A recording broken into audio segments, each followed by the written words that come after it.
Good evening. Welcome to Eight Questions with. I'm your host, Patrick from Have Cheetah Will View, and our guest tonight is producer, actress, and creator, producer. Oh, I said producer already, didn't I? Screenwriter, actually. Um, Aleen Isley will be here with us. Aleen is the other half of the duel behind the Carousel series. Um, Aleen actually created Duke the Unicorn. Hi, loves, how are you? Doing good, doing good. I hope you're doing well. Our guest will be here momentarily. Um, Aleen is the creator of Duke the Crazy Possessed Unicorn, and she also played the villainess in Carousel, the second one.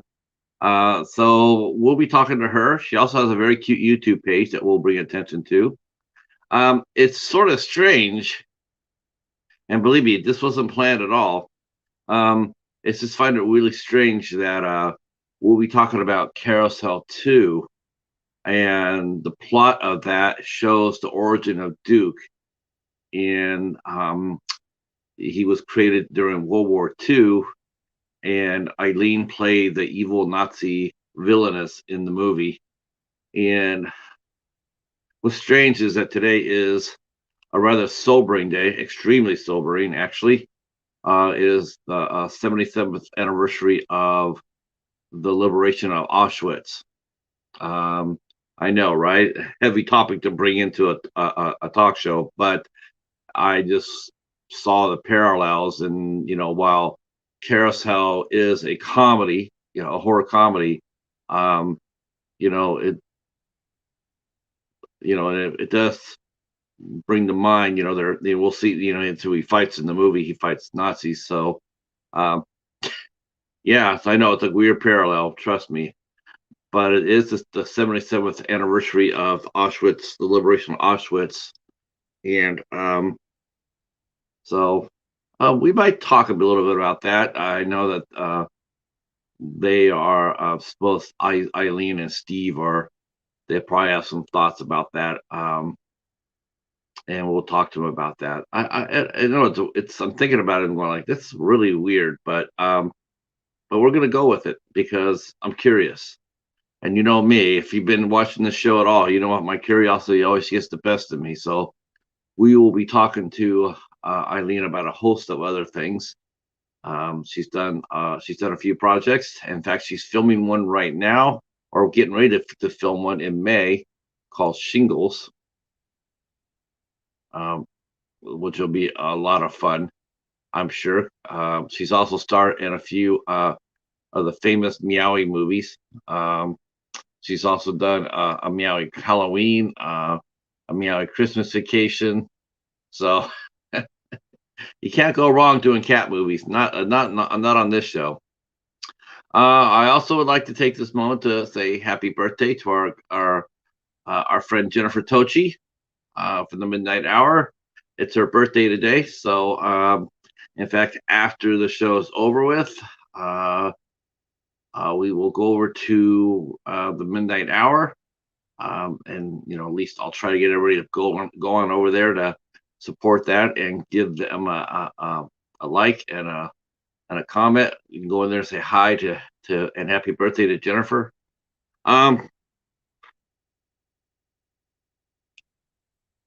Yeah, it's been a weird day today. It's been a weird week. Well, I'll get a chance here. I'll show off the calendar for you. Yes, that's you know what? It's gonna be it's gonna be fun. I know that she's going out tonight with her son's taking her out for dinner, a birthday dinner, and then she'll be on the Midnight Hour at 10 o'clock.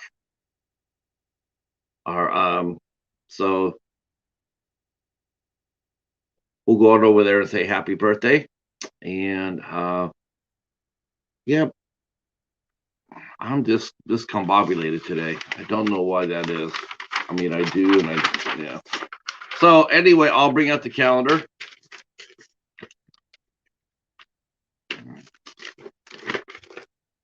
We got a pretty good calendar. We got a pretty good month in February. I have to admit, I'm pretty happy with it. It's going to be at least 13 interviews that are scheduled. Over under is we'll have at least 2 cancellations. I hope not, but it seems January was the month of cancellations. Actually, I would have had one, but I got rescued. So February 1st, we'll have next Tuesday. Well, actually, our last show of the month is Saturday the 29th, and we will be having actor Leo Oliva will be here with us. He is probably definitely, yeah, he's where I want to go. Leo is really intense. Hi, Tiffany. Okay, you know what that means. Tiffany's here. Tiffany equals fun. Okay, our guest is here. I'm going to bring her up early. Ta-da! You can bring me up. I'm bringing you up early. Early to bed, early to rise. I guess this is the rising part, right? Yes. Yes. It's just been a weird day today. I've just been off balance all day long. Just really can't seem to catch my stride. But I'm glad you're here. Very glad you're here. I started off the show. Huh? I said thanks for having me. Yep, I see the ears. Oh yeah, that way you don't get echo. It's weird, Aleen. It's like I actually was commented because about Carousel the second. It features Duke, our crazy unicorn friend, fighting Nazis, and you played the villainess in the film. Now I don't know if you. I know somehow I think you probably are aware of this. I don't know why. I could be wrong, but I don't think I am. I think you and Steve are probably both aware of this. But today is the 77th anniversary of the liberation of Auschwitz. Today. Yes. What an appropriate day to be interviewing someone who played a Nazi piece of garbage. You know what? I had a feel. You know what, Aleen? I knew it. I'm thinking, I bet they already know this. I bet they know that this is the anniversary. And you know what? I'm not surprised by that. Because I know that whenever Steve mentioned it, when I interviewed him before, when we talked a little bit about it, I could feel the heat in his voice. It was like, yes, it's fun, but so much fun killing Nazis. Yeah. Oh, it's way more fun when the villains that you're killing off are not just party people, but like party people. You know what I'm saying? Definitely the wrong party people. Party. Wow. So, hi, see, Tiffany is sending us some happy faces. Yeah, yes, she is. Yes, it's an emoji parade over there. Yep, and Tiffany says she's very pretty. Yes, she is. Aww, she's fearless. Aleen is fearless. Her husband, fiance, soon to be husband, Steve he's a hero. Oh. Yeah. Big husband. We've actually been married, 5 years now. Holy crap. Really? Okay. So, okay. Yeah. Okay. I was not aware of that. Did you guys? Because I know last time him and I talked, I don't think he actually said wife, but we sort of keep it on the back shelf when we're talking about the work and the product. And then if people directly ask, obviously we answer them truthfully, but we don't want people to showcase like, oh, they only work together because they're married. So it's sort of like, right. It's there, it's out there if people want to know, but we don't sit there and like elaborate on the fact that we've been together for this long. Sure. That makes sense. I mean, it's funny because I'm actually interviewing my first husband and wife team together next Thursday. Oh, at the same time? Same times. They're going to come on and talk to us about their career and what it's like. And they work together too. So we'll get it side by side, see what it's like. Yeah, it'll be awesome. That's got to be a little bit of a challenge though, But I think you guys both do things differently because Steve's more of a director. That's what he wants to do. Mm-hmm. He wants to stay behind. And what do you like doing of the aspect of it? Do you like to do the producing part, the acting part, or the writing part? or all So of it?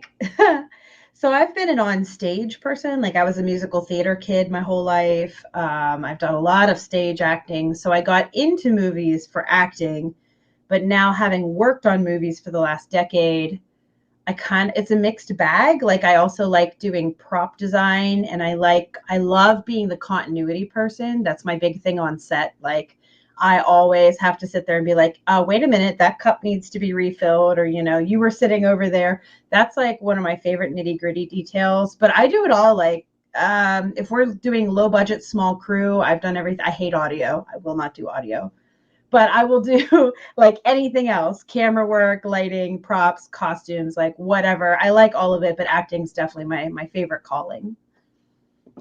Yeah, you after creating because you created Duke, and then you came back and helped write the story, both first and the Mhm. second one, and then you starred in the second one. You played the main villainess Ilsa. Um, that must have been sort of surreal too.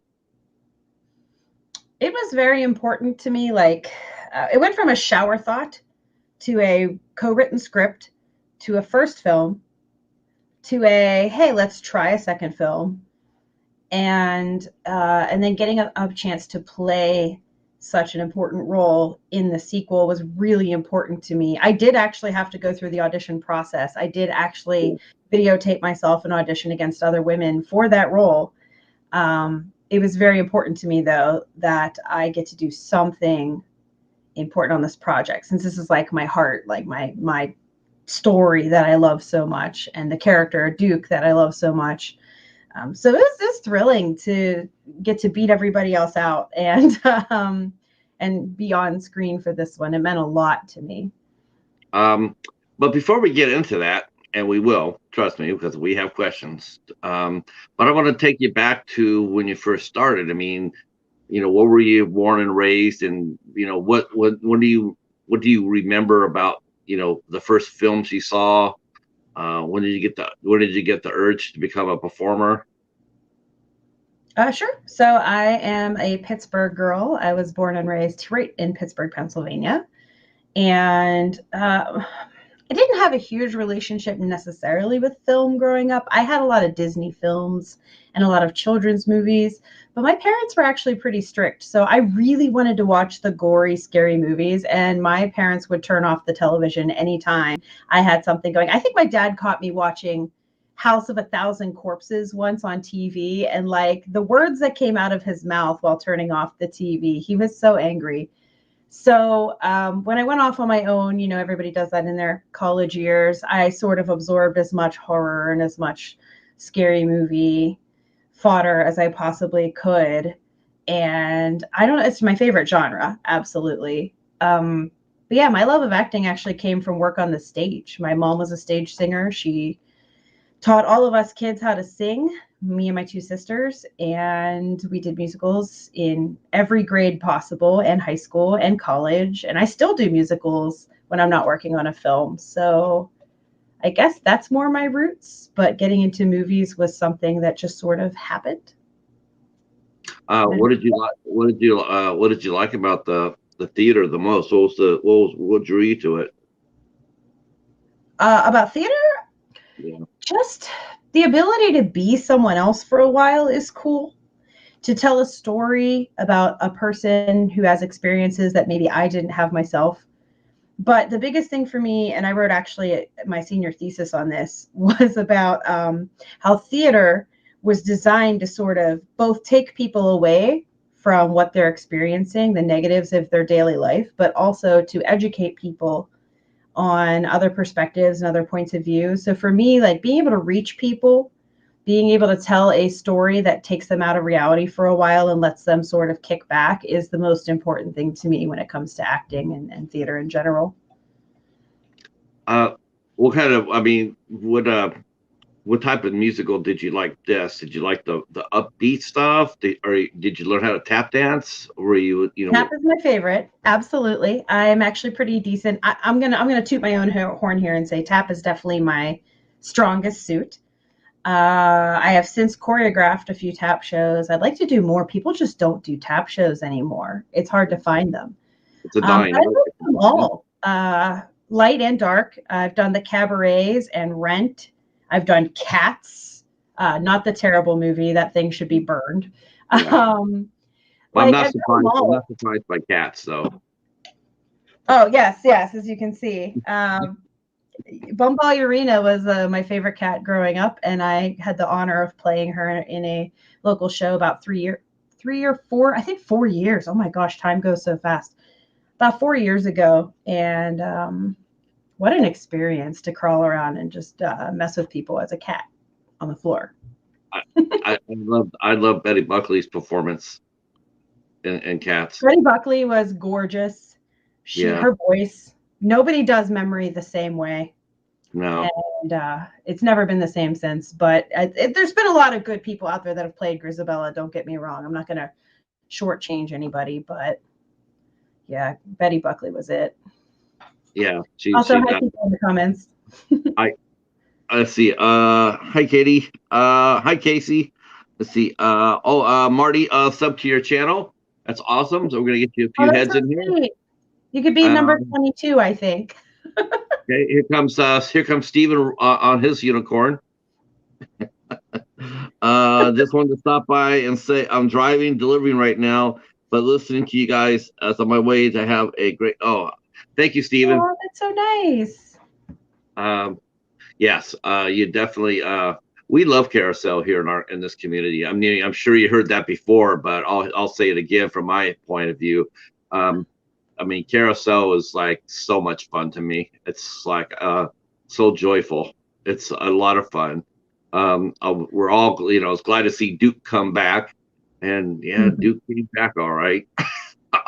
And we love it. We love it. I mean, it's definitely one of the favorite icons for me. Whenever I get a chance, whenever I see a unicorn now, it's instantly Duke. It's all it is, all the time. Yeah, I just because once in a while you might get me on Instagram. If I see a unicorn, I'll probably forward it to you. That's just like or I'll see it. I'll mention to Steve Rudzinski and go like, hey, were you over in this area of the country today? I think I saw you, and I like the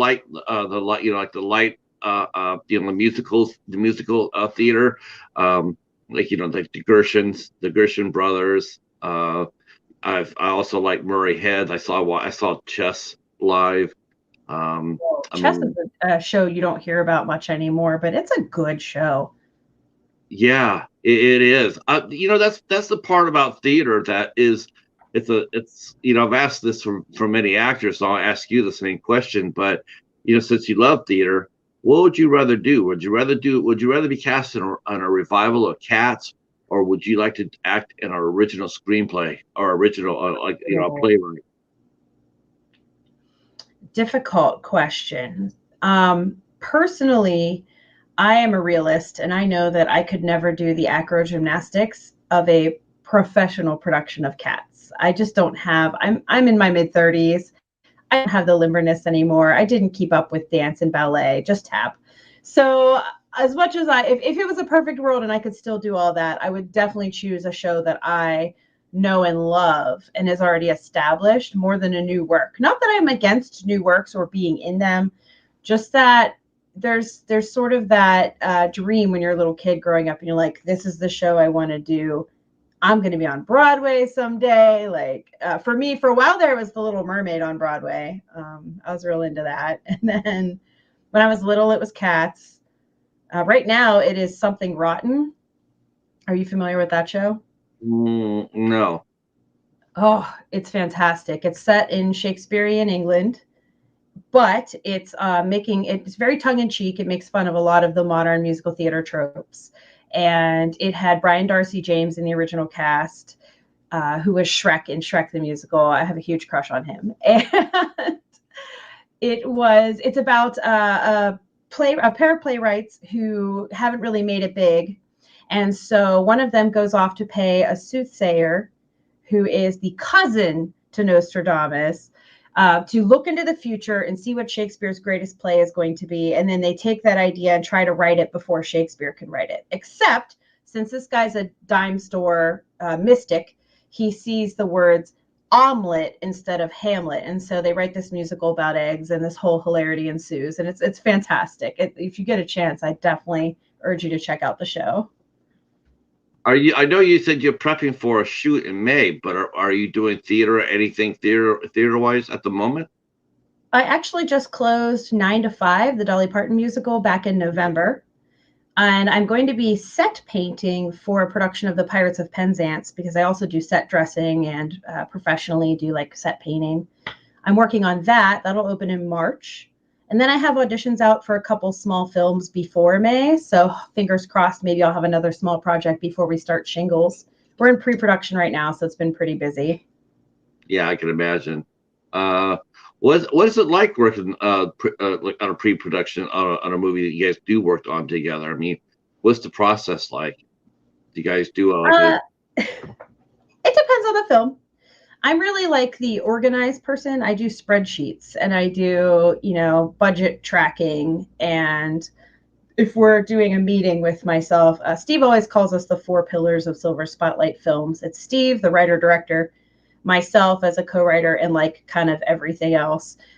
Scott Lewis, our cinematographer, and oh my God, Cody Ruck, our effects person. And the 4 of us, Steve always says, are the 4 pillars of the company. And so when we're doing pre-production and we're having meetings with the 3 or 4 of us together, I'm the minutes person. I'm the spreadsheeter. I will have to log stuff. Right now, I am the locations hustler. So of the 4 or 5 extra locations we need for Shingles we haven't come up with yet, I am responsible for, I think, 2 or 3 of them right now. So I have like logs, and I go down and I call all the people and offer money and take photos and see where we're going.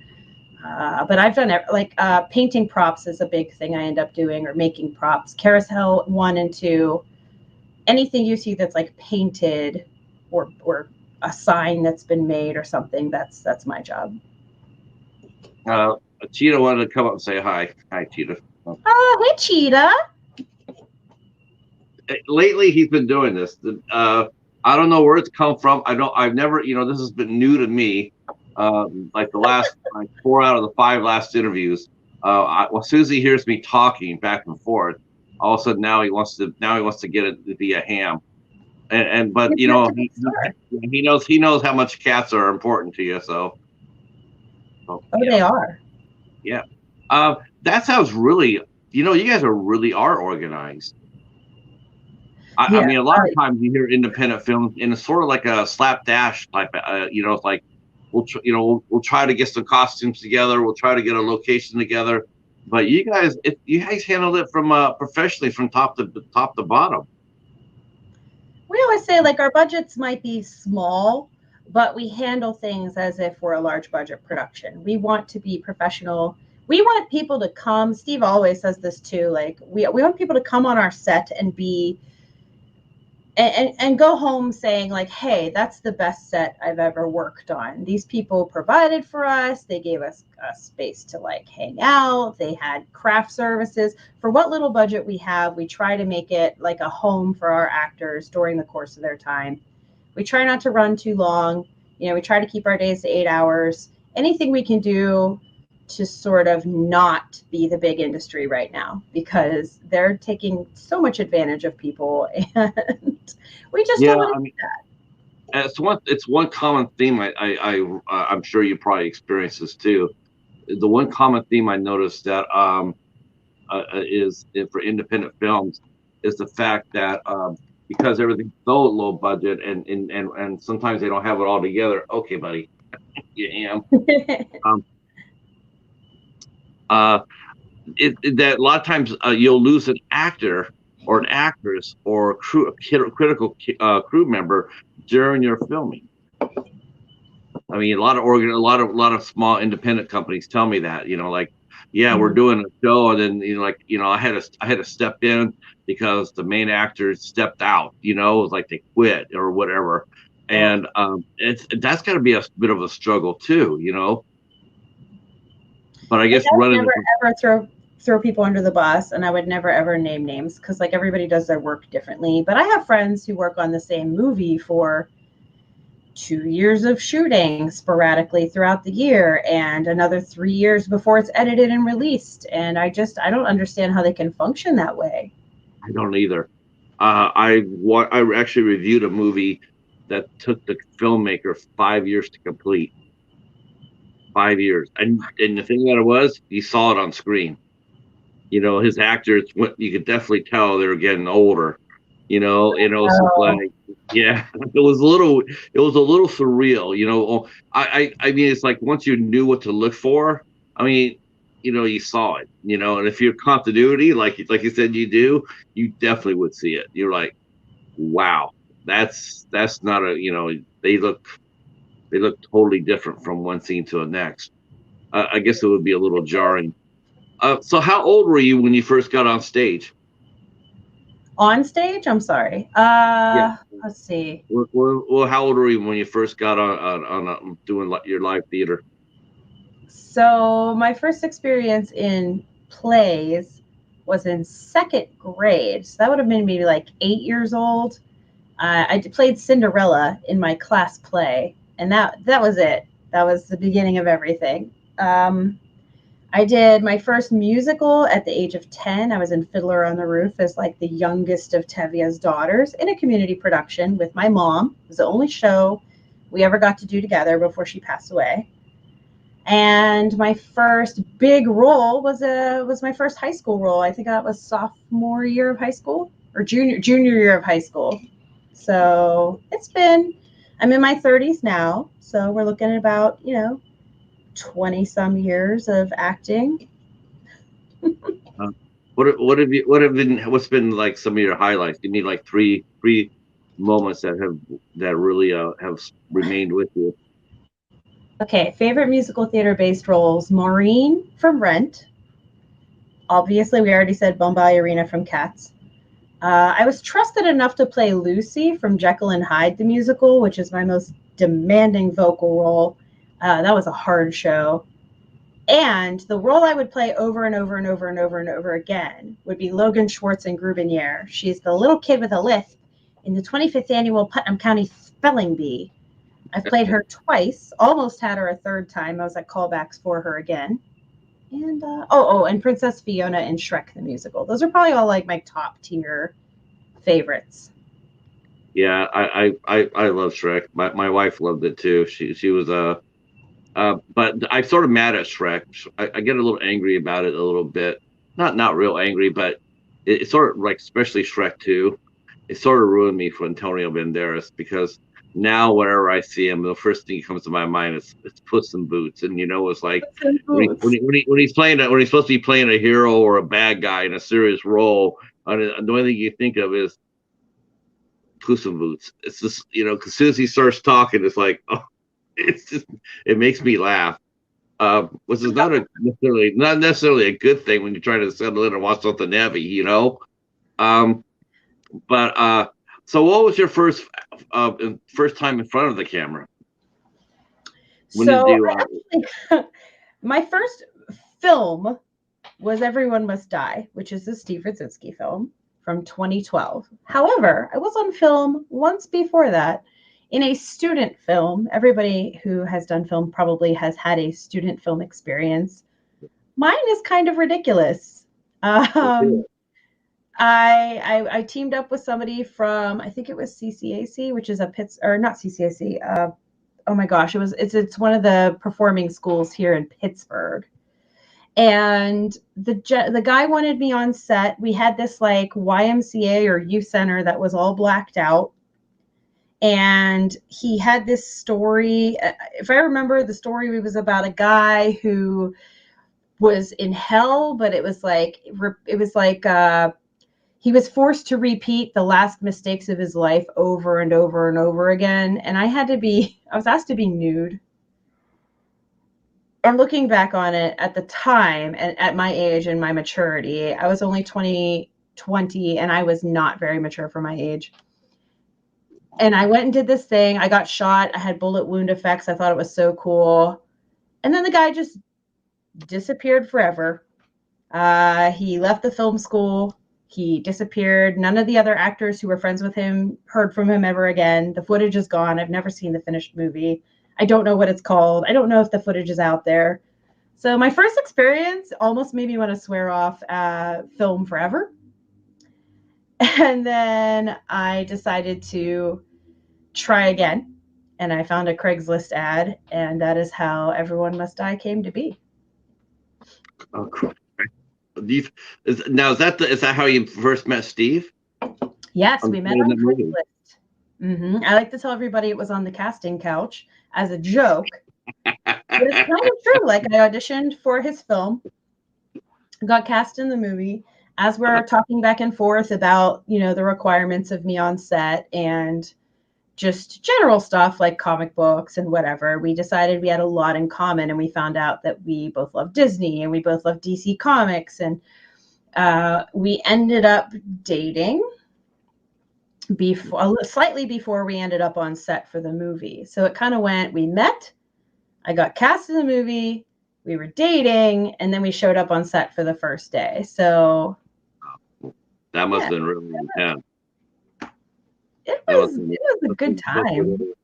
That must have been really intense because, the passions must have been really high at the time.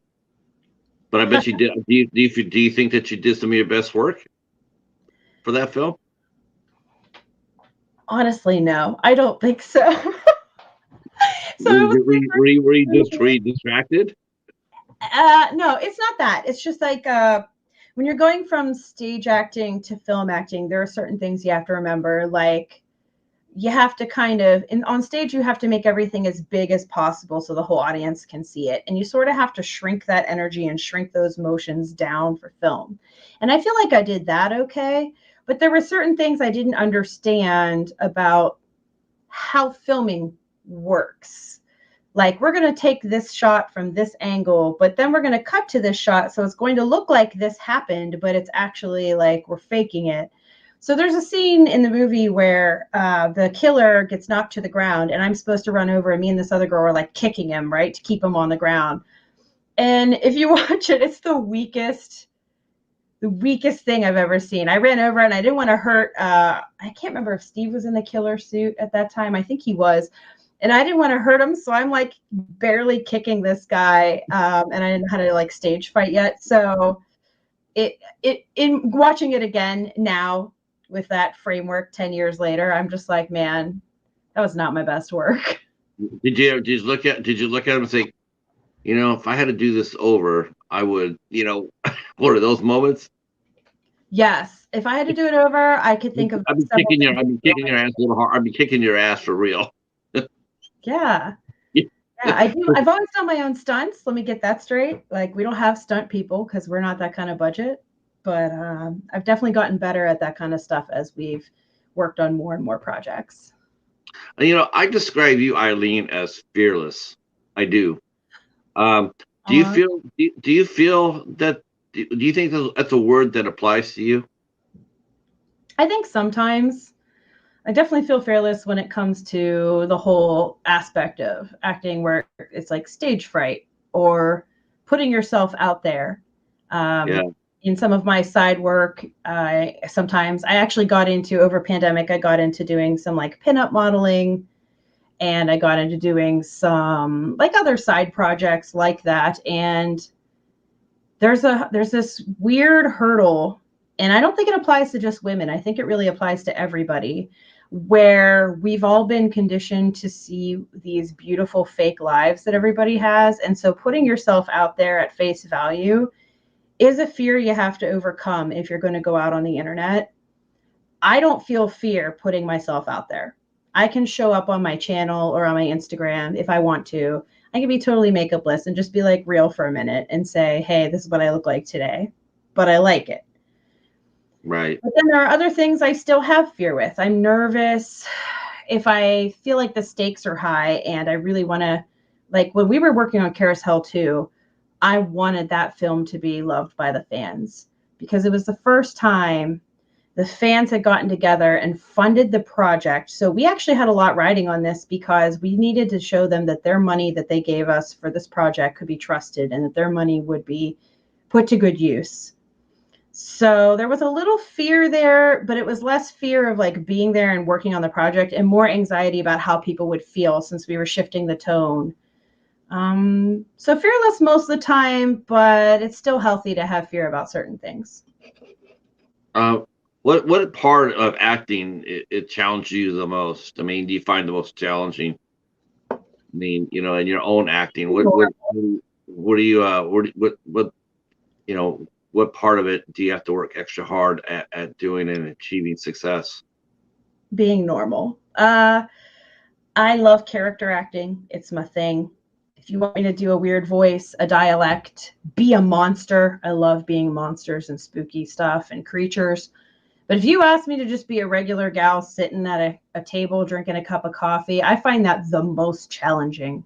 I don't feel like I do things like normal people do most of the time. And I was always that weird kid growing up. So I overanalyze everything that I do if I'm trying to play someone that's just like normal person sitting in a coffee shop. That's the hardest thing for me. Yeah, I mean, basically hiding in plain sight. I can see that. Uh, let's see. Well, Steven popped in again. Got back to work. I'll try to catch the rest. If not, catch the replay. Yeah, have a safe night, Steven. Be careful out there. Be safe. Yeah, I can get that. I mean, I've heard that before. The hardest part to play is yourself. Mm-hmm.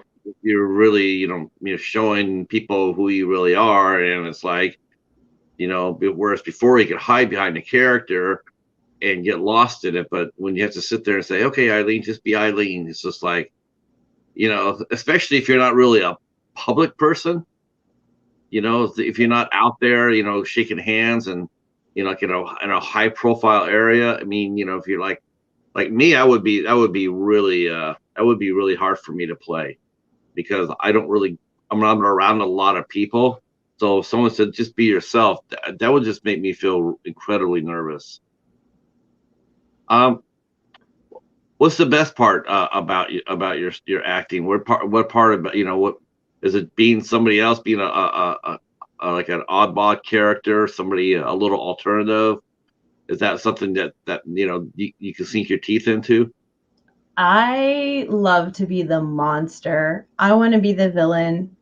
I have a very big appreciation for Doug Jones being the creature suit man.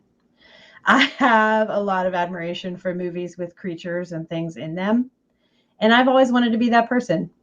I want to be the actress, and I forget her name every time, that played Barragan in the Godzilla movies and like roared every time she was in the monster suit. And I want to wear all the effects makeup, and I want to go through all the hours of being trapped in silicone and sweaty. Like, I love it. I've only gotten to do it a few times, mostly for haunted house acting, couple TV commercials, and then like a few small things, like in Captain Z in the Terror of Leviathan, I had really cool demon makeup I got to wear. That's my favorite thing. So I you're want good. You're good. I mean, most people would they always like when they have to face that makeup every day. Maybe the novelty is so cool the first maybe 1 or 2 days, but if you had to do it like more than that, it might become a little bit tiresome. But you thrive underneath that. You don't mind sitting there for 6 or 7 hours getting makeup applied. yeah, I want to know how long it's going to take. I want to sit there all day. I want people to glue stuff to my face and paint me different colors and give me teeth and sclera contacts, and I'll go to town. I think any casting director that hears this interview is probably gonna contact me for your phone number, um, because I think those actors I think they're hard to find. I think they do it, but I don't think a lot of them actually like doing it. It's part of the job, but it's not something they sit there and are like overjoyed to do. I haven't heard a lot of artists sit there and say, "Oh yeah, I love sitting there for 8 hours with getting cooped up on," and then maybe working for an hour, and then it takes another 2 hours just to get the stuff off, or you can go home. Uh, so it's refreshing to hear that that's something you like to do. Um, Absolutely. I love it. Where do you get your ideas from? Do you write down your ideas? I mean, do they just come to you at the most inopportune time, or do you ever just sit down and just write stuff down and see if it all connects? Depends on how busy my schedule is. I definitely have notebook upon notebook of really bad edgelord high school poetry, sketchbooks of doodles of monsters. And then there are other times where I'm running between 2 or 3 jobs and a show and X, Y, and Z, and I don't have time to write things down, so I'll just do like a phone post-it note real quick. But my best thoughts definitely come when I'm either swimming or CarousHELL was a shower thought. Water's definitely my element, and I can think more clearly when I'm wet. Sorry, listeners, don't take that the wrong way. But like if I'm in the pool swimming around, I think very clearly. And Do you if I'm think like there's monsters in like okay, when you say a shower moment, do you yeah. think back to movies like Psycho or those types of movies whenever there or Phantom of the Paradise or something like that where there's a shower scene and you start thinking about that? Oh, I think it's more awesome just musical by the way. I think it's more that there's just not any like visual or auditory stimulation going on in the shower. I'm not absorbed in a video. I have to entertain myself. There's nothing to look at. So my brain, that's when I daydream pretty well, and my brain will come up with weird situations. And I mean, if you ever ask Steve, he'll tell you for every 35 ideas I've given him, only like 1 or 2 of them is actually something we could make or do. Not that they're bad ideas. You write down all your ideas, right? No, I should start writing them a lot better. Like I have photo shoot ideas. I have a whole notebook of photo shoot ideas, but like these weird one-off movie ideas and stuff. No, I don't think they come to me as frequently. So I don't really write those ones down. Uh, so what was it about the unicorns? What was it about Duke? I mean, there you are, you're standing in the shower, did it just come a bolt out of the blue, or do you think it was something you run into subconsciously, and subconsciously and remembered it? Or I've never heard anybody come up with an idea like that in this manner. Why I'm asking. I mean, most of the time people were sitting there going like, I was daydreaming, I was sleeping, and I woke up with an idea, or I saw something on TV and made me, But I've never heard anybody sit there and say they got their idea in the shower.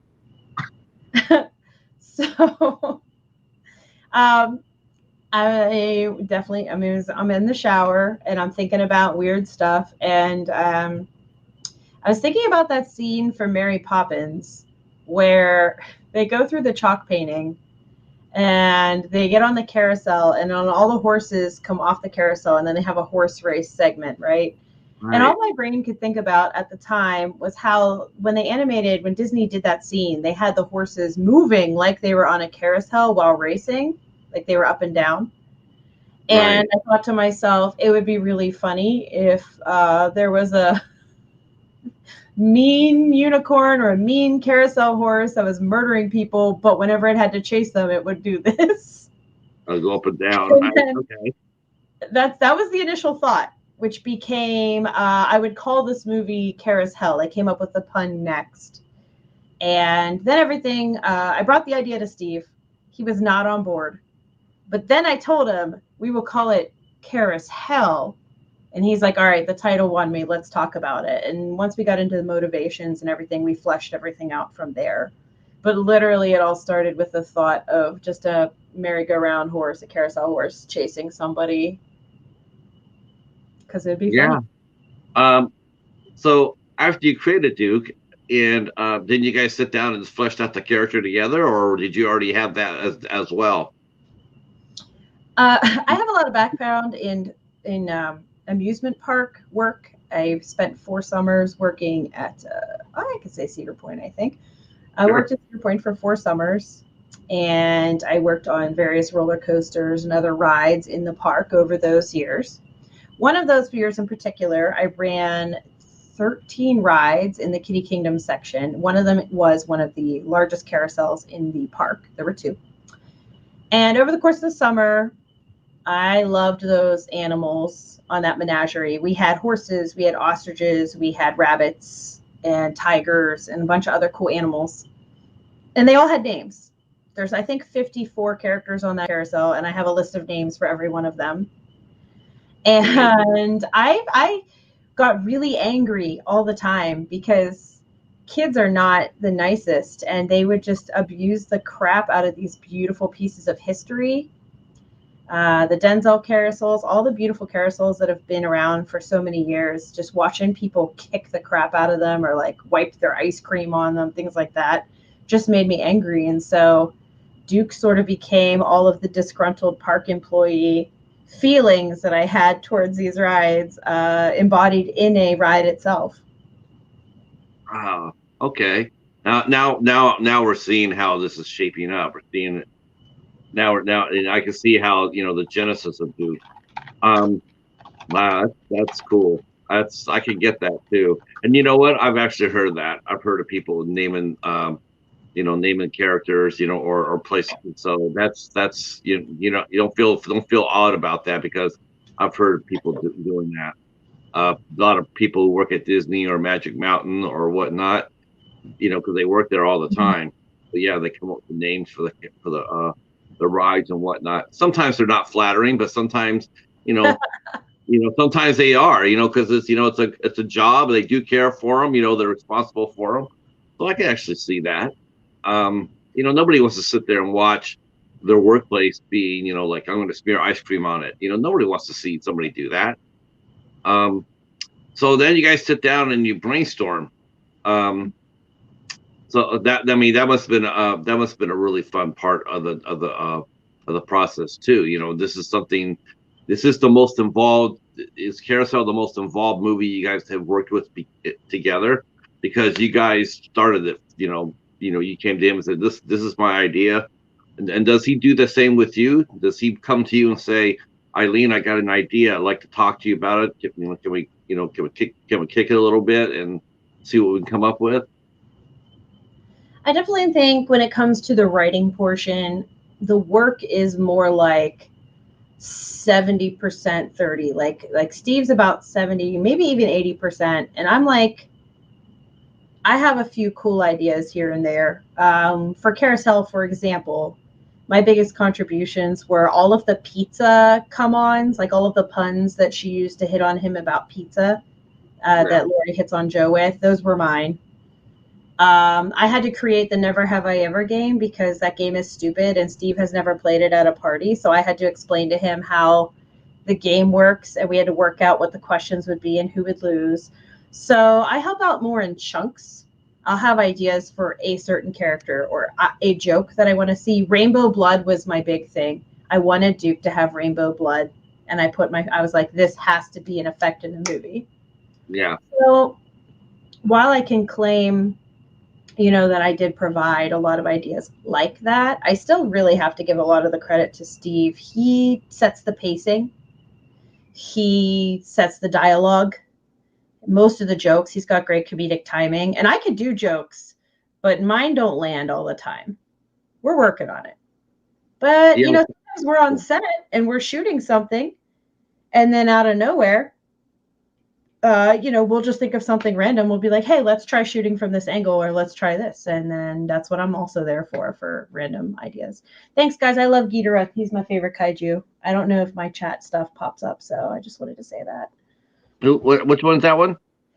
They're telling me they like my Ghidorah. Oh, okay, you have Ghidorah there. Wow. Do you have Gigan? I don't. I like Godzilla movies. I like kaiju.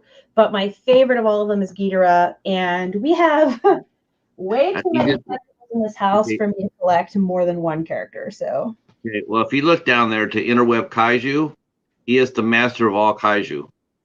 You tell him about a monster. If you ask him about a monster, he'll know everything about it. Well, Ghidorah's number one. I think Mothra / Rodan number 2, tied. I I go personally. I go with Jaguar as my number one. Yes. See, I go with Jaguar.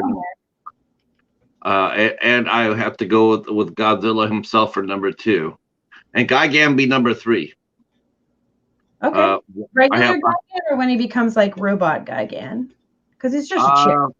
Yeah, I liked him as the monster Gigan. I mean, because he's flesh and blood. The cybernetic Gigan sort of boring because he's just a machine. But I liked him. I liked him better when he was organic. Yeah. When did you start loving? When did you get into Kaiju?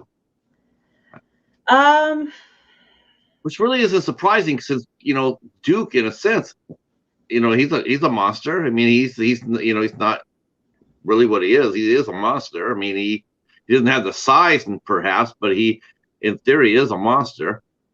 Can you imagine a kaiju-sized Duke like smashing through a town? That would be so cool. I started watching Godzilla movies just a few years ago, and I found out that I love them. I mean, some of them, arguably, when the human pacing takes up the whole first half of the movie, it's a little slow. But when it gets down to the monster smashing city or monster versus monster action, I love it. I love the wire work. I love the suit work. It's really brilliant. It is, definitely. Like I said, I'm a Kaiju guy too. I'm from the old ones to the Pacific Rim. I'm from the 50s, all the creatures, the tarantula, the giant Gila monster, the giant. Yeah. I mean, I love it all. You got any other figures other than King Ghidorah? Oh, well, hold on a second. We have I had to ask that question for Casey.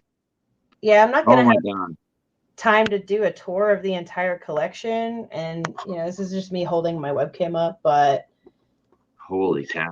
Room.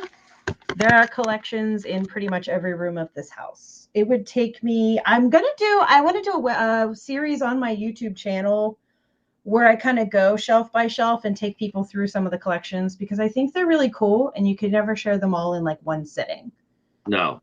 Yeah, your YouTube channel is pretty strong. Tell us about your YouTube channel. When did you decide to start one, and where did you come with the ideas to talk about? Because you do all sorts of things on YouTube. I dabble. I started it over quarantine. I was out of work from March until September of 2020, and for a month it was great. And then by month 5 and 6, I was like losing my shit. So I wanted to do some things to entertain myself. And I'm not a big internet person. I just started kind of posting on Reddit. I just started my YouTube channel. I do love Instagram. I'm on there most frequently. So I don't know. I just really wanted to make little videos and share a slice of life with people. So I started unboxing Japanese snacks, which I love. Yep. And then because I felt like it, I unboxed my most popular video right now by a landslide. I unboxed a 96 box of Crayola crayons and named all the colors. Yes, I watched that. That was the first video I watched. I want to do more. I couldn't believe that. I'm like, this is really interesting, because it's like, see, this is what she's doing. She's undoing a box of crayons, and it's like, okay. And I'm going to myself, when I was in high school, or high school art class, or junior high, or in the elementary, I did a lot of drawing. So I had that 120. I had that 128. It was 128. The box of crayons. So it was 128, 64. Then I think it was 32 and 16. Yes, and of course the really basic 8 box, which is just like the Roy G. Biv plus black and brown. But I want to do more. I have some ideas for more like silly unboxings. I want to do collection videos. I have a series where I've been taking notes and rewatching every Disney animated film and taking notes while I watch them. I drink a few cocktails and then I watch the movie, and then I take like copious notes. And I have never recorded that yet, but I have all these things I want to talk about each Disney movie. I have so many ideas for a series of videos I want to do, and I just haven't had the time to like put them all together yet. So it's coming.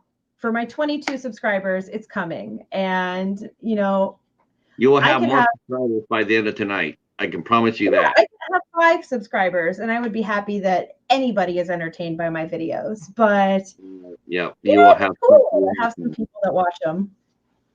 Yeah, you'll have a lot more. You'll have a lot more subscribers by tonight. I can promise you that.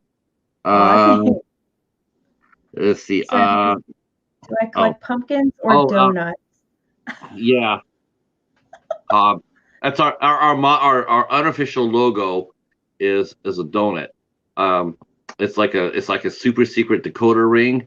So when you see one of us flashes a donut, it's like a signal saying hello. And then Hobbs is the king of Halloween. Hobbs is the king of Halloween, so every day is Halloween. So he goes by the Pumpkin King. Now, so I'm Kalel, Halloween, but that's self-proclaimed. I got to meet this king. Yes, Kalel, who's also in here, Kalel Daly. You'll probably recognize the name instantly. That's Superman. That's right. It's super, and he's also a huge DC comic fan. Now, when did you get into comic? When did you get into comic books? Oh, college. Definitely college. There was a comic book shop in the small town where my college was. We were in like an Amish area, so there wasn't much to do. And I went there because I played Magic the Gathering of all things, because I'm a giant nerd and I have collections of everything that exists. And I started reading anything with Poison Ivy in it because she's my favorite character. All the Batman comics I could find with appearances. I wanted to collect all of her appearances, and then I found out there were way too many for me to find. Then I started reading Aquaman. Then I picked up Wonder Woman. And then I think for a while it was like Justice League. And it just kind of went from there. And now my collection is much smaller. I don't like a lot of the current stories that are happening right now, but I do still read. I literally just put down Harley and Ivy the Harley Quinn and Ivy book miniseries that's out right now this afternoon. So I have all 6 of those. But never could I get into Marvel. The only Marvel character I collect is Squirrel Girl, and that's it. I don't care. Sorry. No, it happens. Yeah, I actually have a Marvel character on my banner on my YouTube channel. That's Stingray. That's one of my favorite characters. I don't know that one. Is he from Namor or? Yeah, Aquatic book? He was introduced in Namor, and he's a member of the Avengers, and I just love this costume. I love he's just got a badass suit, and he's what they call a second tier character, he's secondary character. But I'm hoping that he'll get a shot to come out when Marvel does Armor Wars. They're going to feature a War Machine, which is Don Cheadle, and I remember that. Right, so they're going to transplant the Armor Wars from Iron Man. They're going to give it to War Machine, and I'm really hoping that they'll introduce a Stingray to the MCU when they do. They brought Moon Knight to play, so that's one of my 3 favorite characters in Marvel, and the other one's a character which I don't think will see the light of day, and that's Jack of Hearts. Yeah. So your favorite character of all Marvel though is who's your favorite character? I am not gonna say Spider-Man. I'm married to Spider-Man, obviously, but that's not my favorite. It's definitely Squirrel Girl from the X-Men. Well, she's a mutant, but she's not from the X-Men. She's usually in the Great Lakes Avengers or Marvel Alpha Omega. She was supposed to have a show or a movie, and they canceled it. But there's all these clips being leaked of the squirrel puppets and the squirrel animatronics that they were using on set, and I'm really upset that they cut it because she's fantastic. Doreen is a really cool character. I actually read a novel. They did a series of novels, and I actually picked up Squirrel Girl, and I thought I had promise too. I thought it was definitely a niche character. I don't know, it's I'm not sure exactly how she fit, in a real team. But she was an interesting character to read. I liked it. She's like a cleaner Deadpool style character where she's kind of a comedy character in a way. Like she had her own book a couple of years ago, and her whole point in her book was that instead of defeating all the villains, she would like befriend them. So she ended up making friends with Galactus and convincing him not to eat the Earth. She reformed Kraven the Hunter. It was just like a fun thing. She's friends with all these weird side characters. She's friends with Deadpool in universe. I think it was just a really fun, lighthearted jest of a character. She used to babysit for babysit for, is it Cyclops and Jean Grey or Wolverine? I can't remember.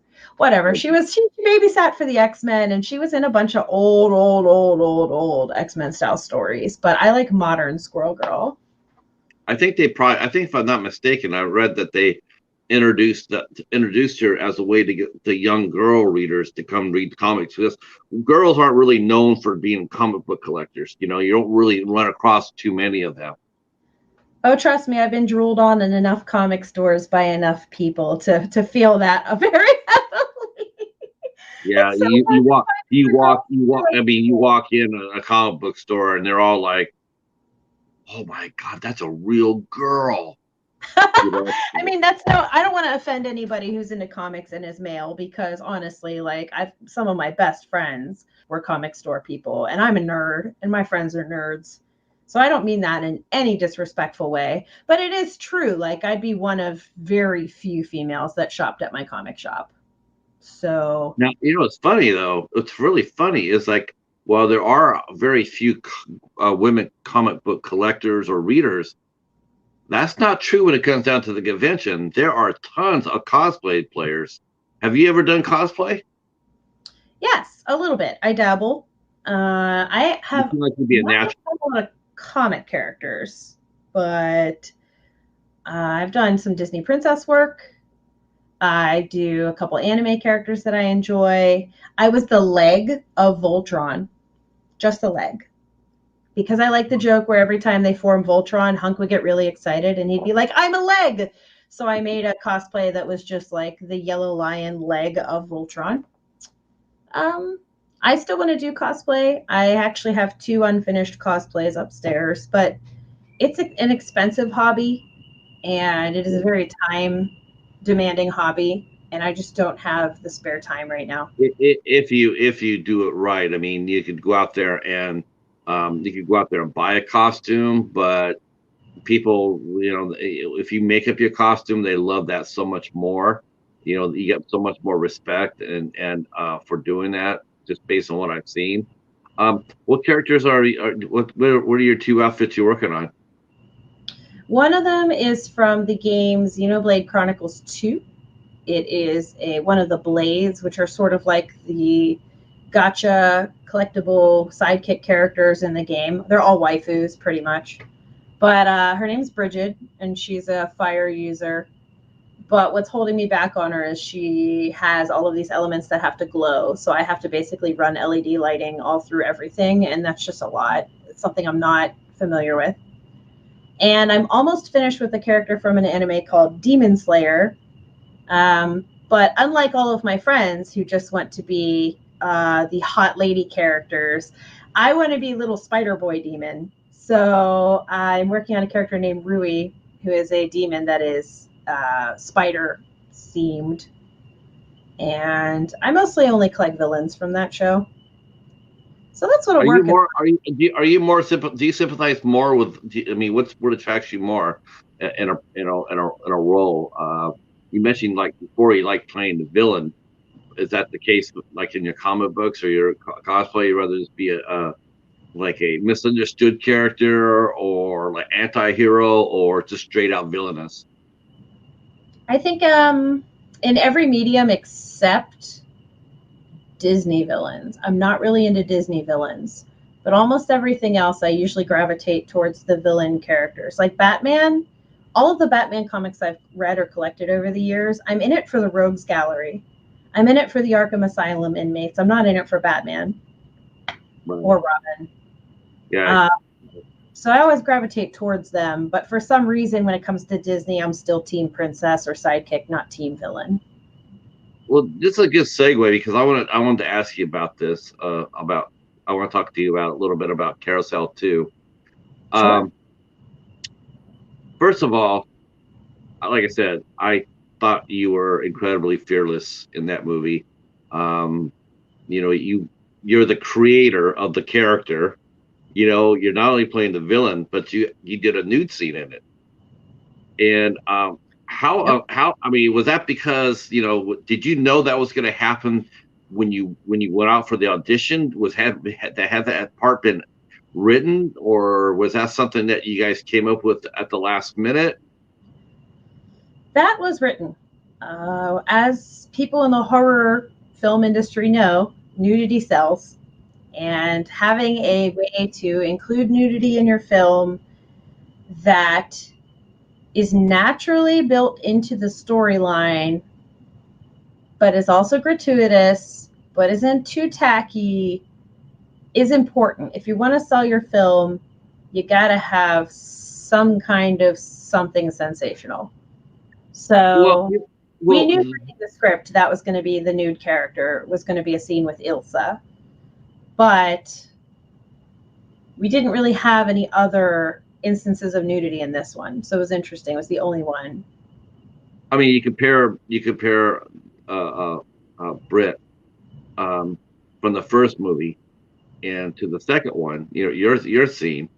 Um, you know, I mean, I'm going to be honest with you. I don't pull punches, but you put yourself at risk out there as far as I was concerned. I mean, it's I would never do a nude scene because nobody wants to see me. Most of the time when we see nude scenes, they're always the perfect body. It's like, well, that we and plus too, we don't do nude scenes anymore. You mentioned horror scenes sells, but nudity doesn't sell anymore. It's a very rare thing. In fact, it really surprised me to see it in Carousel too. I was not expecting it on any level because by the time that the first Carousel came out to the second one, it honestly, I mean, I watched tons of movies, ton of horror movies, and everybody here will sit there and agree with this, but you just don't see that anymore. You don't see nudity anymore. Just, I mean, now it's like, I think that's because of too many, too many. I think it's too risky for filmmakers to do. Um, but you did it anyway. Did you have any fear doing it? Were you, was this something was like, I mean, I guess you had done it before earlier in your career, so you were used to it. So, um, did you have any second thoughts? Did you ask Steve? Are we sure we want to do it this way, or were you gung ho for it? I was definitely game. I think it's important that we showcase the fact that not everybody is a supermodel. Uh, Being that I spend a lot of my time on Instagram, being that I spend a lot of time in the entertainment business where you're used to seeing, stick thin girls with fake titties and everything, and that's what you're supposed to be, supposedly. I think it's really important to still show the realism that people can be other shapes and that it's natural and we should be proud of it. Sure. I really went through a rough period over COVID 2020 because, I'm in my mid 30s, as I've said multiple times. I definitely am not the tiny girl I used to be in high school, and I was having a rough time. So I started doing my photo shoots. I have an OnlyFans that I have set up. It's mostly updates on what I'm doing with film projects or interviews, etc. But I also share some pinup shoots and stuff that I do there. And it was a way for me to get body confident again. And so doing the movie, I think, was really important. And I didn't pull any punches either on like going out there and saying, "Hey, I'll do the topless scene," because I think for me it was really important to just be real for a minute there. Um, I mean, a lot of people might comment on that scene, but I thought was even more daring is that you guys did take it back to World War II and Nazis. I mean, it's like In normal times, it would have been, it would have been great. It would have been like watching the first season of Wonder Woman. That's what she did. But in today's day and age, I mean, in our country, the Nazis are, sadly, they're no longer seen as the supervillains like they once were. Now people are sitting there, they may deny it, but there are certain people out there. We saw this during the Trump presidency, that they're openly embracing it. And so playing a Nazi as you guys did, you and your co-stars, I mean, did you feel that there would be any pushback on that? We definitely knew that choosing to use zombies, I'm thinking about shingles again. Choosing to use Nazis was going to split people's opinions. Yeah. But the social justice people that are saying we shouldn't even give Nazi screen time because we don't want to honor them in any way, which I don't know if you watched the movie, but we murdered the hell out of them. We don't like Nazis. We made them look like stupid idiots who can't do a plan correctly and then murdered them. But then on the other hand, we have people who want to go back to that old school Nazis are the villains concept. And I've said this in another interview last month, but I tell you, I love to play the villain, the monster. Nazis were the monsters. Yeah. They just were a human form, So did you feel uncomfortable playing her? Oh, was it a little uncomfortable playing her? I mean, even though you're playing it for comedic effect, didn't it feel just a little bit? Did it really sort of creep you out a little bit when you put on the regalia and did it just did it get in your mind a little bit that there are actually people that did this and what they did to people? I mean, yeah. So the hardest part was definitely when we started dressing the costumes, because we bought a lot of reproduction paraphernalia, etc., for the set to make it look a little more realistic. All but a couple items were burned, and the only reason any items still survive is if we need them for another sequel. But it didn't really bug me too much until we started suiting up, as it were. Like the swastika was a big deal for me. I do not like, I refuse to be seen in it anywhere but in the film. I don't use publicity photos of myself wearing it that can be seen. However, I had a thought here and I forget what I was going to say. Give me a moment. I'm sorry. Sure. No. It's chilling. The messed up part about the whole thing actually is the scene in the movie where Ilsa is rallying the troops. So to prepare for that scene, I actually did my research and I watched all the footage I could find of Hitler giving speeches and rallies to the troops in Germany. And it was hard to watch because this is a real person in a reality that committed a lot of horrible things, atrocities to people. But I wanted to study his movements and I wanted to study how he spoke publicly because, as a lot of people will report, he was a very effective public speaker. Yeah, extremely so. We were on set filming and I do the speech. I think I only did 2 takes of that speech. And I finished it the first time and Steve said cut, and our cinematographer Scott and Steve were just standing there and they're just like, that was really creepy. And we watched the dailies that day, and watching myself do all the Hitler it was just like surreal. So I think the only thing that really bothers me now about watching the movie is when we get to that part, because it's almost, it's important because it's an important part of Ilsa's character, but at the same time, it's off-putting to know that that's me doing that on screen. So yeah, you're sort of shocked at seeing it. I mean, it really, it was like it really was disconcerting a little bit. But I mean, I knew why you guys were doing it. I'm open-minded enough to know it. It's not like I'm going to shut the door on that. But I do think it took an incredible amount of courage to do it. I don't think it's something, especially now. Like I said, I mean, 10 years ago, no, I wouldn't have given a second thought. It's just comedy. It's like watching Chaplin. It's like watching, or any other, Hitler, parodies or whatnot. But the last 4 or 5 years, it's like, it's just like, it's a little bit too close to home, because we're sliding that way, despite what people think, we're sliding toward that type yeah. So what kind of feedback did you get from the second movie? I know that it got released, and you guys, I'm not sure if you guys found a distributor for it yet. Did you find someone who distributes the movie yet? We actually decided to stick with self-distribution for this one. We still haven't made dividends. I don't know if that's the word you're supposed to use, but we haven't made any profit on the first movie. The distributor still owns the rights to the first movie, and it's been...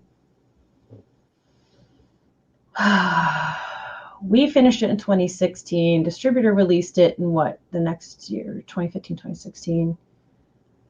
So we just got our check for last year, and it was like we still owe them money. So with this one, since we were lucky enough to have fans that were willing to help fund the movie, if we sell it ourselves, we can actually make a little profit, and use that money to promote the film, use that money to get fun prizes for people. Steve gives stuff away all the time on stevebuster.com, and to connect with people and to put it out there. We got it into some festivals, which we did not do with the first one.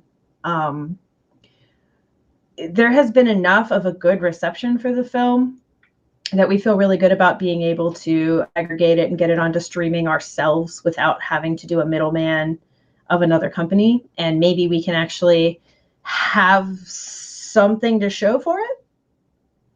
Yeah, when he told me that, he told me about that the first time when I interviewed him about the first distributor, not being able to contact them, not able to get, the actual numbers. I find that to be, very disheartening.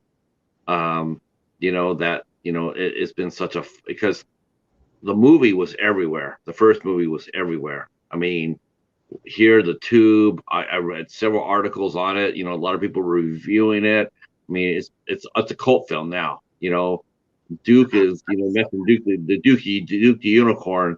A lot of people are going to know who the character is.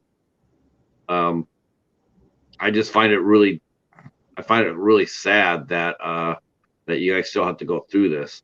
Trying to find out how they did. I mean, I don't know how you could have lost money the first movie. I don't know. I don't get that. That is how distributors work. They will design new artwork for you.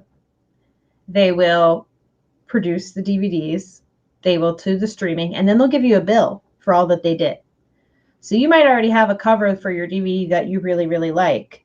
But if they decide to redesign it, they're going to do it and then charge you $500 for it. And they're going to charge you a couple grand for this and that, so that, it takes you all this time to make back the money that you owe them for distributing your film first. And then they can fudge any numbers they want. They don't have. I'm not saying anybody's lying, because I don't want to get anybody in trouble. And I'm not even naming our distributor. I'm just saying it feels me as an outsider to the distributor situation that it's a kind of a money scam, and therefore it's kind of shady. I don't like it. Yeah. Fortunately, I mean, there's good ones out there. I mean, there are really honest ones out there, but it's not the first rodeo, or dare I say, first carousel I heard about the other distributor. So I get that, and I was wondering if you had found one since then, since I talked to Steve. Self-distributing works too. I mean, musicians used to do that all the time when I worked in music. I mean, you see people, they'd be driving up and popping the trunk of the car and literally selling their music out of the trunk of the car. So you can make money off that. I mean, it's just more like a hunt and peck instead of just one, like throwing it out there and then, In fact, there is one in the chat right there is Rick from Underworld Sabrosa. He's a distributor. Cool. Yes. I'm not sure if Rick was here for Steve's interview or not. But if not, you guys should talk to each other. I'll send you Rick's I'll send you Rick's Rick. You know what? I'll have Rick find you on Instagram. I'll introduce you guys on Instagram since we're done here. Rick is one of the coolest guys I know. He does he sells horror and extreme horror. I mean, he's got some amazing products he sells. Tremendous store, highly ethical, um, really hardworking. In fact, I did an interview with him and his wife. They're a husband and wife, very much like you and Steve are, that run their business together. Runs the business together. So you guys do have a lot in common, actually. Oh, cool. Rick, I'm gonna hook you guys up as soon as I get done here. Um, so the second one, how's the movie doing for you now? Do you I mean without giving in general, how's it doing? Are you guys happy with how it's selling, or is there anything that people could do to help you get it out there a little bit more? I think it's done pretty well, expectedly. Like, we knew this was going to split opinions. The second movie shifts tone a lot more. We did Yeah, not you reach. have that really weird theme in that too. Well, I wanted it to be like heartwarming family film with gore and murder.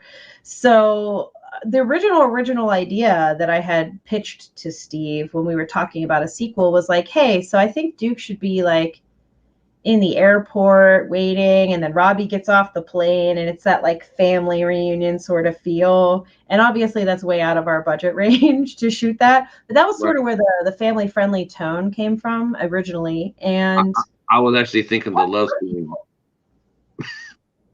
it has split people. Some people were like, this is weird, it's not enough murder the whole time. And other people are enigmas. They will say, I didn't want I hope they don't do the same thing again where it's just a guy in a house murdering people. And then the movie comes out and they're like, it wasn't enough like the original. I just want it to be the same. And I'm like, you just said you wanted it to be different, like, and now you just want something to complain about. So, but then again, you've got, the fans of the first movie that are like really happy rabid fans who are telling us they love everything about it, who are making gifs of the characters from the movie. So it's really been a mixed reception, but I think it's mostly been positive. Right. The reviews I read have been positive.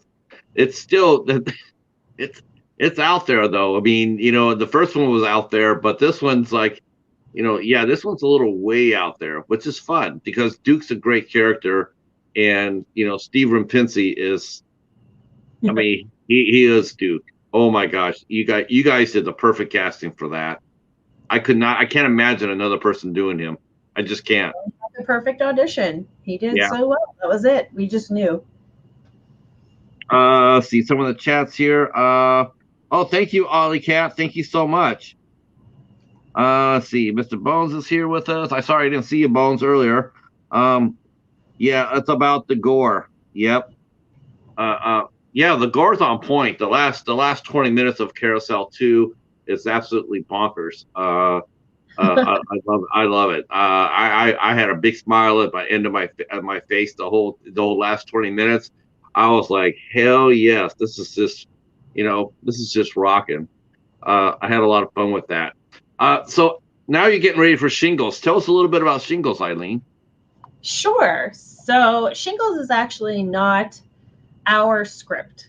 Shingles is it was a script produced by a group of writers. They have a podcast and a following. They're known as Authors and Dragons because they are all book authors, but they also get together and play Dungeons and Dragons for their podcast. And they had seen CarousHELL and they approached Steve about, hey, like, we have a movie. We love CarousHELL. We like your style and your comedy, like your sense of humor. We think you would fit in perfectly with our Shingles movie that we want to make. We've never made a movie. We have all these books. So it's basically like a series of books they've written. I think there's 50 some of them. Actually, I have one right next to me right now that I'm researching. Here's one right here. And they're basically called Shingles, like the disease. It's a take on Goosebumps, the children's series. And it's basically What If Goosebumps was written by a bunch of deranged adults for adults to read. So it's an anthology film. There are, I think, there's a framework, then there's like 3 stories, then there's a closing story from another book. So there's like 5 stories represented, one from each of the authors in the group. And it's coming together as sort of a anthology with a framework story running between, like you'll have. A wraparound. So, yeah, with a wraparound. Thank you. That's the word I'm looking for. With a wraparound story. And that's it. We've been in talks with the guys since the fall. We actually attended their convention that they hold every year, in which they announced the team was going to be working on Shingles and that it was going to be a movie. They had a crowdfunder, and the team of authors is kicking in the rest of the cash we need, and it's our biggest budget yet. So It is a large undertaking, tons of characters. It's a script larger than we've ever worked with before, so it's going to be a challenge, but we are very excited. Will you be a casting director? Are you the casting director of the 2, or is that something that Steve handles? Or you guys? I definitely help. I'd say we share that responsibility. I watch all the auditions with Steve. I watch videos. I look at headshots because acting is my bread and butter, and stage directing was my thing. So I do like to help give my input. I think if it came down to we both like a person for a role, sometimes he'll try to veto me, but then we'll make like an arrangement like, okay, well, if you get this person for this role, I want to get this person I like for this role. So there's a little bit of wheeling and dealing there. But I definitely help with casting. This particular project, my official title is I think I'm the line producer. So I'm mostly going to be on set, working on continuity, working on being a grip or a hand on anything we need. I am definitely doing some prop painting again. I am scouting locations. I helped with casting. I'm budget spreadsheet. You gonna make a cameo at least? I'm sorry? Are you gonna make a cameo at least? Yes. Good. Yes, we've already decided I will make a small cameo in the film. Yay. Small. Yeah, we can't be on screen and behind screen. It's really hard to do. Steve did it in the Carousel. Steve hated it. I heard him. Carousel. It was slightly easier because I'm not the director.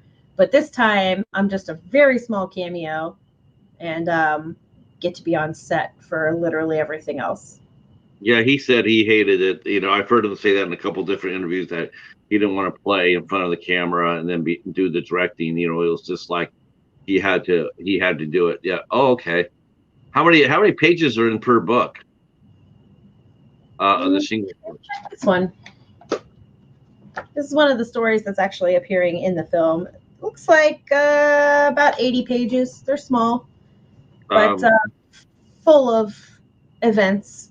How would you rate the books? Are they something, are they good or?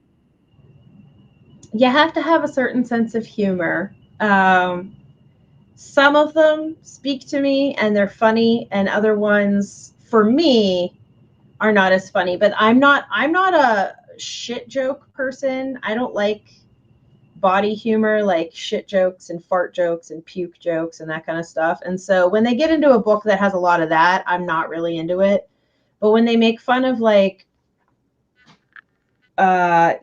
kids being stupid kids and racists being stupid racists and like jokes and gags and gore, I like that part. So I do like some of the books, but I definitely don't like all of the books.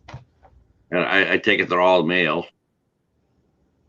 They are, yeah. There is a female author in their group, but she does not write on the Shingles, I don't think. Okay. Okay. So what do you got planned up? What do you got planned for your YouTube channel? I mean, you give us a little preview before we let you go. Oh, well, I'm taking a hiatus on snack boxes for a month. So instead, I think I'm definitely going to be starting that series of figure tours where I go through and show some collections off, some of my favorite pieces.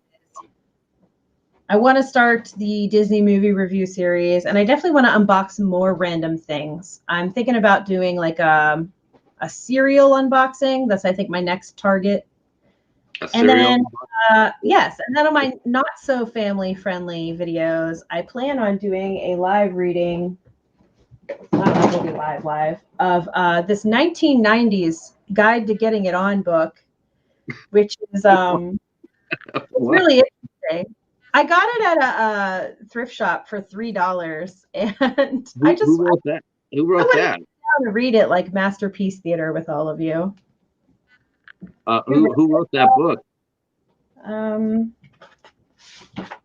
It doesn't even have an author on the cover. Goofy Foot Press printed it, but literally there's no author listed on the book. So you say you're gonna read it like Masterpiece Theater? I want to sit somewhere cozy and read it very seriously and just share with the world whatever might be contained inside. You know, have you ever heard of an artist named Clayton Cubitt?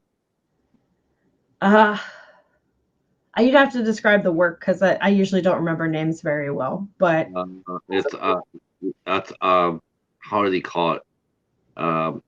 It's erotic literature. okay. I just saw it on YouTube, which is sort of funny because we're just talking about this now.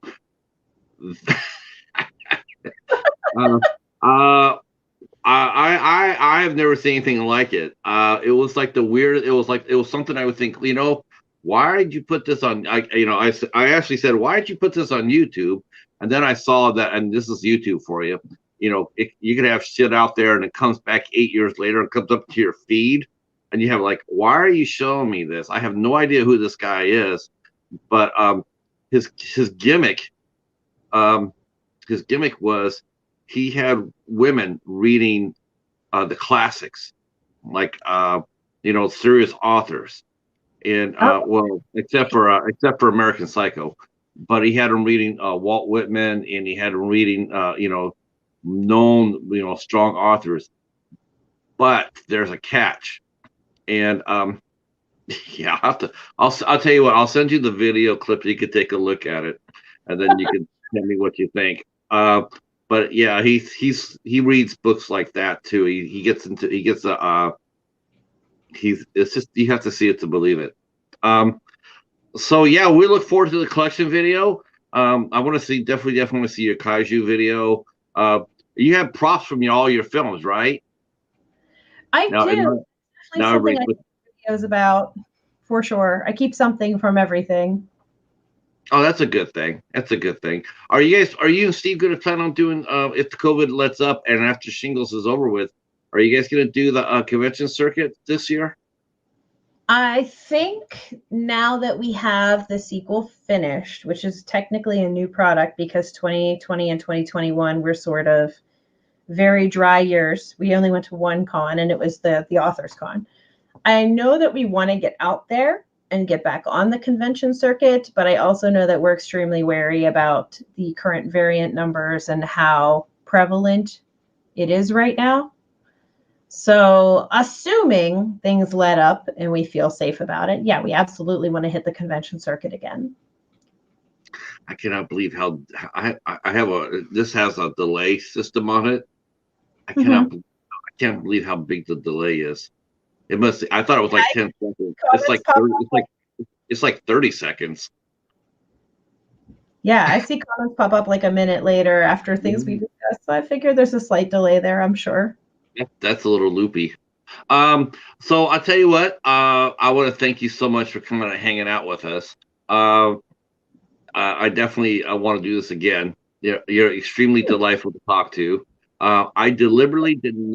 In the back of my head, I knew we were going to be talking, so I don't do this. I don't watch or read any other people's interviews with the person I'm going to be talking with, because I don't want to know what you guys talked about, so we're not repeating ourselves.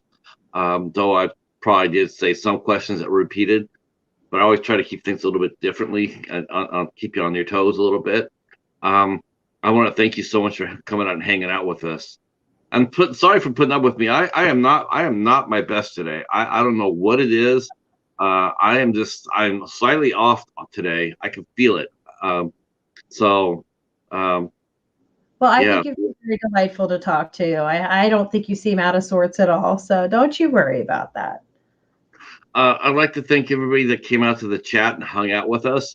and support us. All these people here, I can tell you right now, just about everybody here has seen Carousel and Carousel 2, and we love it. We're all fans. We're all, any chance we get a chance to talk about Duke, we do. Now I have interviewed all three of you. I've interviewed you, Steve, and I did a written interview with Steve Rudzinski. I'm still going to try to get him on here. I want to get him on here as well. One last question. I'm so see, like I said, I'm way off. Tell us a little bit about Pittsburgh. You mentioned you're a Pittsburgh girl. What's the community like there now? I know when I talked to Steve, he said that it was a little bit distant towards you guys, but how's it been now? Now that the second Carousel has come out, have they embraced you guys more now? Do they recognize that you guys are in this for the long run? I think Pittsburgh's a tough city. It wants to be a city of the arts. We have a theater district downtown. We have traveling musical companies and stuff, but at the same time, it doesn't want to support any local artists, if that makes any sense. Oh, it makes sense. Like San Jose. Project come out, we'll push to all the local papers. We will ask local venues. It's just really hard. Nobody wants to back independent small projects. Now, our city has recently been getting lots and lots of film crews in, and Netflix series are filming here. So taxes are nice and low, and a lot of big budget stuff is coming into the town. But when we talk about indie film and small budget stuff, there just really isn't a home for that here. So our biggest audience here in the city is online, to be honest. Wow. I had really hoped that had changed for you guys. I hope that, do you think Pittsburgh's a conservative city, or is it more of a liberal city? It goes by neighborhood. Pittsburgh is a huge city with a huge sprawling suburbia. And there are areas that are definitely way more reserved and, to use the term, like Bible Belty. And then there are other areas that are a little more artsy, a little more modern. So it really depends on what neighborhood you're in. But as a city, I like to think we try to be a progressive city. We have large events. We have one of the biggest LGBTQ pride festivals. We have the biggest anthro con with all the furries. Like, we're an accepting city as far as hosting some of these big inclusive events. But there's also still a lot of Trumpers here too. So it's kind of a mixed bag. I used to live in San Jose, California, and California, think of being progressive and liberal, but San Jose was very much like that, very much against the arts. Oh, they wanted to be seen as a metropolitan city, but they didn't want to pay the price for it. They didn't want to. It was good on a brochure, but in reality, if you came looking for it, you wouldn't find it. I remember when talking to Steve about that, he was saying how it was really tough for the first movie, and but I was hoping that now, because that's over a year ago, I was hoping that things would be a little bit more perkier for everybody, as far as them being more friendly towards you guys for independent films. Oh well, you know what? Maybe once COVID ends and people get a chance to get out there and breathe the fresh air again, maybe that'll be one of the signs that we're changing. All right. With that, for sure, I will let you go. Thank you so much for showing up. Thank you for everybody supporting the interview. Bones, you're the man. Thank you for being the wrench. He watches my 6. Make sure I don't get any trolls in here, so I appreciate that every time. Next, I'm back on Saturday night. Or actually tonight, the midnight hour will be on Popping the Popcorns page, so you can go out there and support the midnight hour tonight, hosted by Katie, and it's Jennifer's birthday, and come by and say happy birthday to Jennifer. I'll be back on Saturday night with actor Leo Oliva, 8 o'clock Eastern time. And then next Sunday, this Sunday coming up at 8 o'clock, I'll be on the Night Watch Zone as we for the IFC Midnight Show. The movie we're covering is Welcome to Willits, and we hope that you will come out and support both those. And Thank you again, Eileen, so much. Give my respect and love to your husband, and I mean that, both terms, love and respect. I think he's a wonderful man. I think he's a, I do. I think he's an awesome guy. And What a real. yeah, yeah. What he does for the kids and everything else is just, he really is he is a really superhero. And I have nothing but respect for him. So, I will let you go, and everybody here will connect with you on YouTube, and I'll put your Instagram page down below too, along with Steve Busters, and then we'll talk again down the line, right? Yeah, anytime. Just let me know. Thanks everybody for being so kind in the chat. Thanks for being fans. And yes, I will tell Gizmo Cat that you are a fan. She's having a nap. Okay. 1 second, hang out, and then I want to say goodbye to you in a minute. All right, everybody. Everybody head on over to Popping the Popcorn's page, as the midnight hour is about to begin at 10 o'clock. Until then, peace.